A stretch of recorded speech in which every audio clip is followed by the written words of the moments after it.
ജീവൻ മരണ പോരാട്ടമാണ് പ്രിയ. എനിക്കെന്തും സംഭവിക്കാം. അതൊന്നും ഞാൻ കാര്യമാക്കുന്നില്ല. ജീവിതത്തിൽ മറ്റൊരു കമ്മിറ്റ്മെന്റും വേണ്ടെന്നാണ് ഞാൻ തീരുമാനിച്ചിരുന്നത്. പക്ഷെ എങ്ങനെയോ നീ എന്റെ ജീവിതത്തിൽ വീണ്ടും തിരിച്ചു വന്നു. പ്രധാനപ്പെട്ട തീരുമാനങ്ങൾ എടുക്കുന്നതിന് മുമ്പ് എനിക്ക് ഒന്നുകൂടി ആലോചിക്കണം. Do you think it's possible to be away again? അതറിയാഞ്ഞിട്ടല്ല പ്രിയ, തന്റെ ജീവിതം കൂടി കുരുതു കൊടുക്കാൻ വയ്യാഞ്ഞിട്ടാ. തനിക്കറിയാമോ, ഒരു ഭ്രാന്തമായ ആവേശം പോലെ നമ്മുടെ സിസ്റ്റത്തിനെതിരെ എന്റെ നെഞ്ചു പിടയ്ക്കാൻ തുടങ്ങിയതെന്നാണെന്ന്? വർഷങ്ങൾക്ക് മുമ്പ് അനാഥത്വത്തിലേക്ക് ഞാൻ വലിച്ചെറിയപ്പെട്ട ദിവസമായിരുന്നു ഒന്ന്.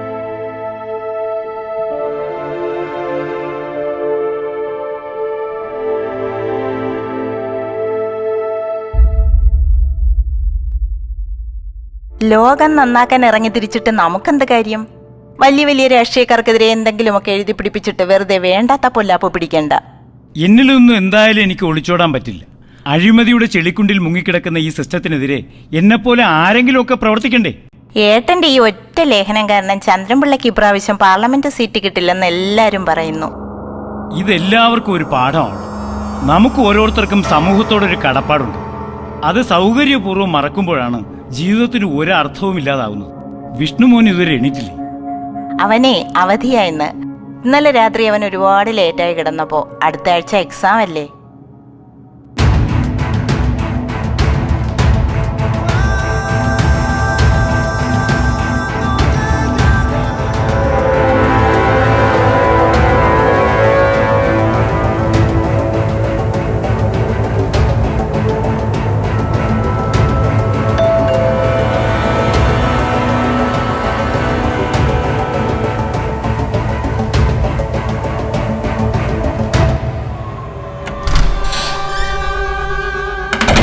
നീ നാട്ടിലെ അഴിമതിയെല്ലാം തുടച്ചു നീക്കും അല്ലേടാ?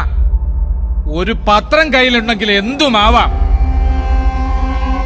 നീ എന്നെ രാഷ്ട്രീയ വനവാസത്തിനേക്കും അല്ലേ? എന്നാ പിന്നെ എന്റെ കൈകൊണ്ട് തന്നെ ആ നല്ല കാര്യം ചെയ്തേക്കാം. എന്നാലേ എന്റെ കലിപ്പടങ്ങും. വേണ്ട. ഒരുപക്ഷെ നിങ്ങൾക്ക് എന്നെ കൊല്ലാൻ കഴിഞ്ഞേക്കും. പക്ഷെ തെളിവുകളെല്ലാം നിങ്ങൾക്ക് എതിരെയാണ്. പ്ലീസ്. എന്നാ ഈ തെളിവുകൾ എടുത്തോടാ.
നിന്നോട് ഇവിടെ വരുന്ന പല പ്രാവശ്യം പറഞ്ഞിട്ടില്ലേ? സ്റ്റേഷനിൽ പോയിരുന്നു സാർ. സാർ വിചാരിച്ച ഈ കേസ് നല്ലവണ്ണം നടത്താൻ കഴിയും. എടാ, ഈ SI സുദേവൻ എന്താണ് ചെയ്യേണ്ടതെന്നറിയാം. അതിന് എന്റെ വക്കാലത്തൊന്നും വേണ്ട. പൊയ്ക്കോണതിന്റെ മുമ്പേന്ന് നിന്റെ തന്ത വലിയ ആദർശവും പറഞ്ഞുകൊണ്ട് ചെന്ന് കയറി കൊടുത്തത് നല്ല കയ്യിലേക്കാ. എടാ ചെറുക്ക, നിനക്കറിയാമോ, ചന്ദ്രൻപിള്ള എന്ന് പറഞ്ഞ കൊല്ലും കൊലയുള്ള കുടുംബത്തിൽപ്പെട്ടതാ. ഞങ്ങളെ ജീവനൊന്നും ഒരു വിലയില്ലേ? എടാ, നിന്റെ തന്തയ്ക്ക് വല്ല കാര്യം ഉണ്ടായിരുന്നു? അയാൾ MLA ആയിരുന്നപ്പോഴുണ്ടായിരുന്ന അഴിമതിയെല്ലാം കുത്തിപ്പൊക്കി പത്രത്തിലെഴുതാൻ. അപ്പൊ വലിയ ഇൻവെസ്റ്റിഗേഷൻ ജേർണലിസം വിട്ടതാ കുഴപ്പത്തിലായത്. അല്ലെങ്കിൽ അയാളിപ്പോ വല്ല MP ആയോ മറ്റോ ഇരിക്കേണ്ട ആളാ. അച്ഛന്റെ ജോലിയല്ലേ അത്? വല്ല അടിപിടിയോ പീഡനമോ ഒക്കെ എഴുതി കഴിഞ്ഞുകൂടിയ പോരായിരുന്നോ? പത്രക്കാരാകുമ്പോ ചിലപ്പോ എതിരാളികളൊക്കെ ഉണ്ടാവും. അവരാരെങ്കിലും ചെയ്തതാവും. എന്റെ കണ്ണിന്റെ മുമ്പ് വെച്ചല്ലേ സാർ അയാൾ എന്റെ അച്ഛനെയും അമ്മയും വെടിവെച്ച് കൊന്നത്? ഓ, നിന്റെ വഴിക്കൊന്നൊരു വിലയില്ലടാ. പോകാനുള്ള പോയി വല്ല കാശും മേടിച്ചെടുക്കാൻ നോക്ക്. ഒന്നോർത്തോ, എല്ലാത്തിനും മീതെ ഒരു ശക്തി ഇതെല്ലാം കാണുന്നുണ്ട്. ഹാ, ഇറങ്ങിപ്പോടാ.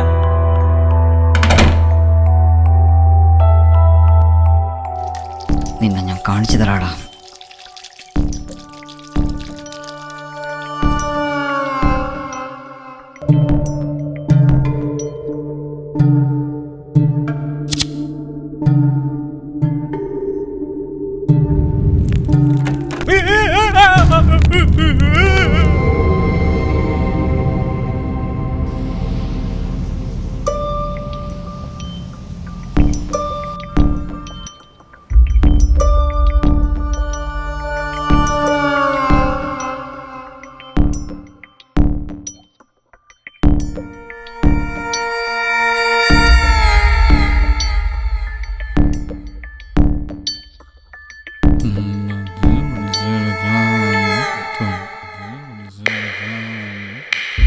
ജന്തിയോടാ ഇന്ന്.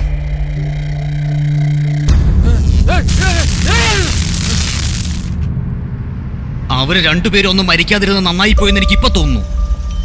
It's our mission. For everything, I am with you. Some innocent people will also be troubled by this. ഒരിക്കലുമില്ല. ഹോർമോണുകളുമായാണ് നമ്മുടെ കളി. മനുഷ്യനെ ക്രൂരനും അത്യാഗ്രഹിയും സാമൂഹ്യ വിരുദ്ധനും ഒക്കെ ആക്കുന്ന ഹോർമോണുകളിലാണ് നമ്മുടെ ഈ വെപ്പൺ അറ്റാക്ക് ചെയ്യുക. ഓരോ മനുഷ്യ ശരീരത്തിനെയും ബയോമാഗ്നറ്റിക് ഫീൽഡും കോസ്മിക് റേസും ഉപയോഗിച്ച് നിയന്ത്രിക്കുന്ന ശാസ്ത്രത്തിന്റെ ഏറ്റവും പുതിയ ഇൻവെൻഷനാണിത്. സമുദ്രത്തിനടിയിലോ ഭൂമിക്കടിയിലോ എവിടെ പോയി ഒളിച്ചാലും ഈ കെണിയിൽ നിന്ന് സമൂഹദ്രോഹിയായ ഒരു മനുഷ്യൻ പോലും രക്ഷപ്പെടില്ല. അത്രമാത്രം ശക്തമാണ് ഈ ഡിവൈസ്. ഒരു പ്രബന്ധമായി അവതരിപ്പിച്ചാൽ ഒരു നോവൽ സമ്മാനം പോലും കിട്ടുമായിരുന്നു.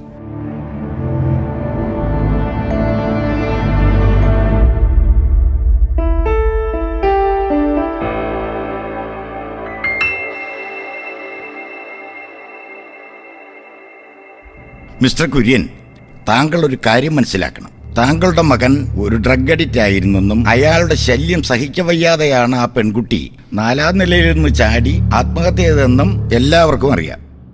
അവൾക്കൊരു അഫയർ ഉണ്ടായിരുന്നെന്നും അതാണ് ആത്മഹത്യക്ക് കാരണമെന്നും തെളിയിക്കാൻ വേണ്ടി എന്തെല്ലാം ഫേക്ക് എവിഡൻസ് ആണ് ഉണ്ടാക്കിയതെന്ന് നിങ്ങൾ കണ്ടതല്ലേ. ഒരു നിരപരാധി പയ്യനെ കുരുക്കി അകത്താക്കി അതിനുവേണ്ടി ആരെയൊക്കെ സ്വാധീനിച്ചെന്നോ എന്തുമാത്രം പണം ഒഴുക്കിയിട്ടുണ്ടെന്നോ വല്ല പിടിയുണ്ടോ നിങ്ങൾക്ക്? ഇപ്പോ നിങ്ങൾ ബാർഗെയിൻ ചെയ്യുകയാണ്. ക്ഷമിക്കണം, അങ്ങനെയൊന്നും ചിന്തിക്കുക പോലും ചെയ്യരുത് സാർ. 10 ലക്ഷം രൂപ എന്ന് പെട്ടെന്ന് കേട്ടപ്പോൾ ഒന്ന് ഞെട്ടിപ്പോയി എന്ന് മാത്രം. വസ്തു വിൽക്കാനായി ഏൽപ്പിച്ചിട്ടുണ്ട്. അത് വിറ്റ് കിട്ടിയ ഉടനെ ആ പണം ഞാൻ കൊണ്ടുവന്ന് തന്നുകൊള്ളാം.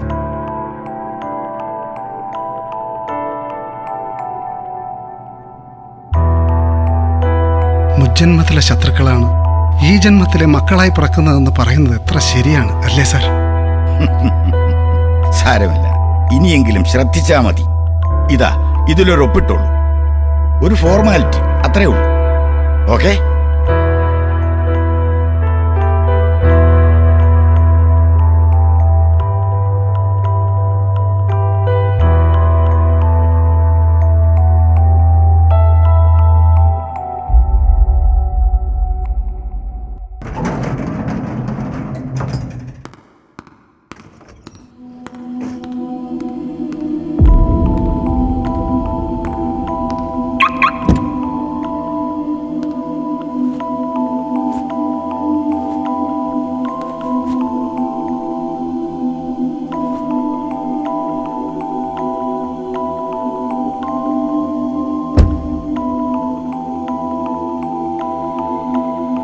ഞാൻ പോയിരുന്നു ആ വക്കീലിനെ കാണാൻ. ഭയങ്കര അത്യാഗ്രഹിയാ. ഞാൻ കുറെ സെന്റിയൊക്കെ അടിച്ചു നോക്കി, പക്ഷെ ഒരു രക്ഷയില്ല. നമുക്കിങ്ങനെ ഒരു മോനുണ്ടായിപ്പോയില്ലേ, ഇനി വല്ല കേസും ഉണ്ടോ എന്ന് ചോദിക്കാം അവൻ്റെ പേരിൽ. നമ്മുടെ തലയിലെഴുത്ത് എന്നല്ലാതെ എന്ത് പറയാൻ?